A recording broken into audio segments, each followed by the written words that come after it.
गेलं सगळं काही उद्ध्वस्त झालं. वाटत होतं मागच्या आठवड्यापर्यंत शेतकऱ्याला याच्यात नाही तर त्याच्यात नाही तर याच्यात कशात तरी 2 रुपये होतील म्हणून असं वाटत होतं. पण अक्षरशः निसर्गाला ते मान्य नव्हतं. असा निसर्ग कोपला का मराठवाड्यात अक्षरशः ते व्हिडिओ बघताना अंगावर काटे येत आहे. पूर्णची पूर्ण शेतं वाहून गेली, गुरं वाहून गेली, ढोरं वाहून गेली. अक्षरशः खूप असं शेतकऱ्यावर असं मोठं संकट आलं आहे, आसमानी संकट.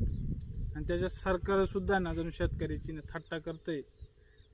असं म्हणा का देशात नंबर 1ची आपल्या महाराष्ट्राची GDP आहे आणि आपल्या सरकारने प्रति हेक्टरी 8,500 रुपये अशी मदत जाहीर केली. आणि कुठं ते पंजाब त्याची GDP 16व्या नंबरला आहे देशामध्ये आणि ते 50,000 रुपये हेक्टरी मदत करतंय. खरंच खूप वाईट वाटतंय. आज शेतकरी वाचला तर देश वाचेल हे सगळ्याला माहिती आहे, पण शेतकऱ्याची वेळ जेव्हा येते वाचवायची तेव्हा कोणीच जवळ येत नाही. अवघड.